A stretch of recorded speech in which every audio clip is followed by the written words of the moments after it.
కోట్ల పైన ప్రభుత్వ ఆదాయం. కానీ ఇవాళ కాంగ్రెస్ ప్రభుత్వం వచ్చినప్పటి నుంచి నీళ్లు కూడా కనబడతలేవు. ఇవాళ నీళ్లు లిఫ్ట్ చేస్తలేరు, నీళ్లు పారిస్తలేరు, ఆ ఇసుక కూడా లేపుతలేరు. ఇసుక లేపుతున్నది ప్రభుత్వ ఆదాయంలో కనబడాలి కదా, ప్రభుత్వ ఆదాయంలో కనబడకుండా లోడ్లు పోతున్నాయి. ఇలా కాంగ్రెస్ ప్రభుత్వం వాళ్ళు ఈ సంవత్సరంలో జరిగిన గత సంవత్సరంలో మొత్తం బల్క్ ఆర్డర్స్ని బయట పెట్టాలి, జరిగిన ట్రాన్సాక్షన్స్ని బయట పెట్టాలి. ఎందుకు మేము ఈ ఆరోపణ వేస్తున్నామంటే ఇలా మేం కాదు, లారీ అసోసియేషన్ వాళ్ళే లేఖ రాశారు ప్రభుత్వానికి. ఏ లారీలు అయితే పాపం ఇసుక లోడ్లను ట్రాన్స్పోర్ట్ చేస్తున్నాయో వాళ్ళే చెప్తున్నారు ఓవర్లోడింగ్ ఒత్తిడి పెడుతున్నారు అని. కాంట్రాక్టర్లు, ప్రభుత్వం, మరి అధికారుల, ప్రభుత్వంలో ఉన్న రాజకీయ నాయకుల, లేకుంటే నామినేటెడ్ పదవులు పొందిన వాళ్ళు సమాధానం చెప్పాలి. దీనికి ముఖ్యమంత్రి సమాధానం చెప్పాలి. ఎందుకంటే ఈ లారీ అసోసియేషన్ రాయగానే మరుసటి దినం రివ్యూ మీటింగ్ పెట్టారు. రివ్యూ మీటింగ్ పెట్టింది తేల్చింది ఏందో ఇప్పుడు చెప్తా మీకు. కానీ లారీ అసోసియేషన్ వాళ్ళు సూటిగా ఆరోపణ వేసిర్రు, మమ్మల్ని ఒత్తిడి పెడుతున్నారు ఓవర్లోడింగ్ చేయడానికి. మళ్ళా మా బండ్లు సీజ్ అయితేనేమో మాకు నష్టం. అంతేకాకుండా ఒక్కొక్క లారీకి 14 చక్రాలున్న లారీకి వైలేషన్స్ చేసుకుంటూ 32 టన్నులు 35 టన్నులు లేపుకుంటూ ఇంకా లోడింగ్ చేసినందుకు కూడా 2,500 రూపాయలు, ఓవర్లోడింగ్కి మళ్ళా 12,000 రూపాయలు.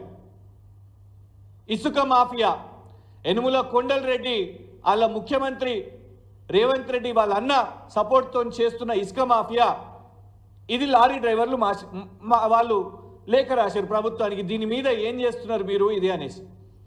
అయితే దాని తర్వాత ప్రభుత్వం రివ్యూ మీటింగ్ చేపట్టింది. రివ్యూ మీటింగ్ చేపట్టిన అనంతరం నిజంగా ఏదో కొత్తదేమో తీసుకొని వస్తారు కావచ్చు, ఇలా అవినీతిని అరికడతారు కావచ్చు అని అంటే, ఒకవైపేమో ఇంద్రమ్మ ఇళ్లకు ఉచితం అని చెప్పారు. మీడియా వాళ్ళందరూ కూడా ఉచితం అంట ఇంద్రమ్మ ఇళ్లకు. ఆల్రెడీ కొన్ని ఛానల్స్లో వస్తున్నాయి, ఇంద్రమ్మ ఇళ్ల పేరు మీద ఆల్రెడీ అది చెప్పుకుంటూ అధికారుల అనుమతులు ఇవ్వకపోయినా కూడా లారీలు కొడుతున్నారు, ఇసుకను కొడుతున్నారు, ఇసుక మైనింగ్ చేస్తున్నారు. ఎక్కడ కడుతున్నారు, ఇంద్రమ్మ ఇల్లు ఇటుకెక్కడ పడ్డది, పర్మిషన్ ఎక్కడ వచ్చింది, ఎక్కడ కడుతున్నారు, ఎవరెవరికి అవుతున్నాయి, ఆ విధానాలు ఇంకా రాలేదు. ఇంకా ఫామ్లు నింపుట్లనే ఉన్నది. ప్రజాపాలన ఫామ్లు అయిపోయాయి, కులగణన సర్వే ఫామ్లు అయిపోయాయి, ఇంకేదన్నా కొత్త ఫామ్ తీసుకొని వస్తారు కావచ్చు. ఇంకా ఆ స్పష్టత లేకుండానే ఆల్రెడీ ఇసుక ఇంద్రమ్మ ఇళ్ళ పేరు మీద ఎలాంటి గైడ్ లైన్స్ లేకుండానే ఇవాళ దాన్ని కొడుతున్నారు. ఇదిలా ఉంటే ఒక పెద్ద స్కామ్కి ఇవాళ కాంగ్రెస్ ప్రభుత్వం షురూ చేసింది. అధికారికంగా వచ్చిన ఆర్డర్ నిన్న తెలంగాణ మైనింగ్ కార్పొరేషన్ నుంచి దానికి సంబంధించిన ప్రధాన అధికారి, దాని వైస్ చైర్మన్ ఎండి గారు మరి కాంగ్రెస్ ప్రభుత్వం ఒత్తిడితోని, రేవంత్ రెడ్డి గారి ప్రభుత్వం ఒత్తిడితోని, వాళ్ళ కుటుంబం ఒత్తిడితోని ఇవాళ ఈ ఆర్డర్ని రిలీజ్ చేశారు. ఆర్డర్లో టార్గెట్ ఏంటిది అని అంటే, ఇక 800 కోట్లు ఆదాయం ప్రభుత్వానికి రాలేదు, పడిపోతుంది కదా, కాంగ్రెస్ ప్రభుత్వంలో ఆదాయం పడిపోతుంది కాబట్టి 800 కోట్లు కావాలి.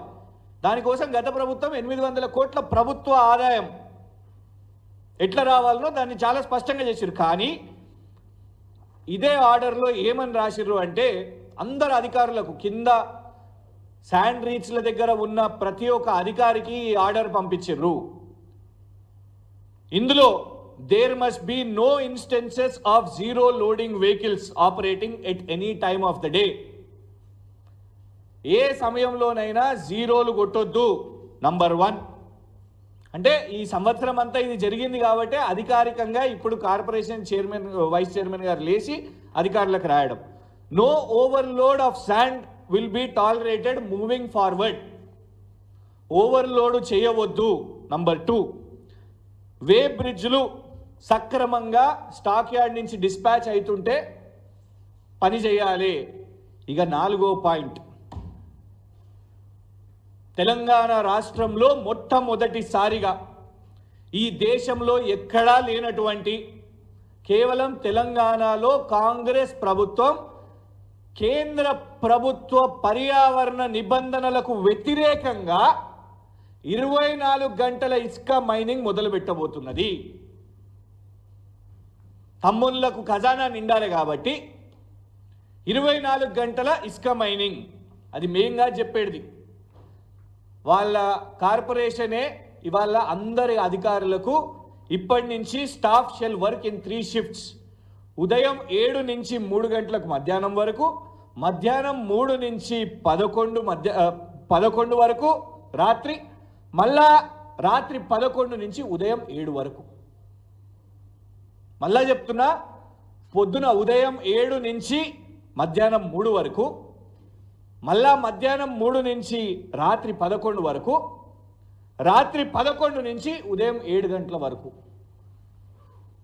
కేంద్ర ప్రభుత్వ పర్యావరణ నిబంధనల ప్రకారం ఏ రాష్ట్రంలోనైనా పేజ్ నంబర్ 3లో చాలా స్పష్టంగా restricted working hours sand mining operation has to be carried out between 6 AM to 7 PM.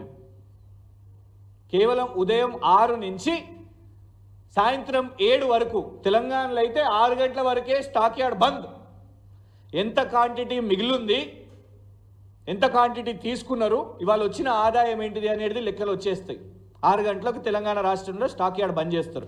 కేంద్ర ప్రభుత్వ నిబంధనల ప్రకారం, పర్యావరణ నిబంధనల ప్రకారం 7 గంటలకు ఇసుక మైనింగ్ ఆపేయాలి. కానీ 24 గంటల ఇసుక మైనింగ్ తమ్ముళ్లకు నడుస్తూనే ఉండాలి, నాన్ స్టాప్, జేబులు నిండుతూనే ఉండాలి, ఇసుక కొడుతూనే ఉండాలి ఊర్లలోకి వెళ్ళి. ఎందుకు 24 గంటలు ఉండదంటే, ఈ మూర్ఖపు రేవంత్ రెడ్డి ప్రభుత్వానికి సోయి కూడా లేదు.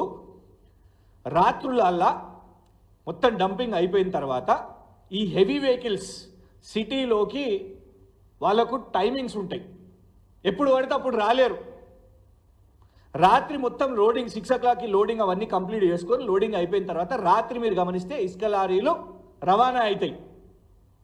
ఎందుకంటే ఉదయం స్కూళ్ళు ఉంటాయి, ఆఫీసులకు పోయే వాళ్ళు ఉంటారు, ఊర్లలో కూడా గ్రామాలల్లో మండల హెడ్ క్వార్టర్లల్లో స్కూళ్ళకు పోయేది ఉంటుంది. కాబట్టి ఎప్పుడు పడితే అప్పుడు ఇసుక లారీలు తిరగలేవు, దానికి రెస్ట్రిక్షన్స్ ఉంటాయి. నగరానికి కూడా వచ్చే టైం తర్వాత పొద్దున ఒక్కసారి మనకు ఆ డే టైం అయినాక మనకు కనబడవు. అందుకే మీరు ఒక్కొక్కసారి మీరు చూస్తే హైవేలలో లారీలు ఆపుకొని పార్క్ చేసుకొని అక్కడ లారీ డ్రైవర్లు పడుకొని మళ్ళీ తర్వాత సక్రమంగా టైం. కానీ నువ్వు ఇవన్నీ పట్టించుకోకుండా కేవలం నీ కుటుంబ ఆదాయం కోసం, ప్రభుత్వ ఆదాయం కూడా కాదు, ప్రభుత్వ ఆదాయాన్ని ఆల్రెడీ తగ్గించేసినావు, దానికోసం నువ్వు చట్ట విరుద్ధంగా, పర్యావరణ విరుద్ధంగా 24 గంటల ఇసుక మైనింగ్ మొదలు పెడుతున్నావు. ఈ కాపీస్ అన్నీ కూడా తెచ్చినా మీకు కూడా ఇస్తారు. ఇదెక్కడ పాలసీ? ఎట్లా నిలబడుతుంది ఇది? కేంద్ర ప్రభుత్వానికి వ్యతిరేకంగా తెచ్చిన నువ్వు ఈ పాలసీ దేనికి లాభం చేయడానికి? గ్రామాల్లో ఇక నిరంతరం రాత్రనక పగలనక లోడింగ్ ఇసుక తొవ్వుడే ఇక.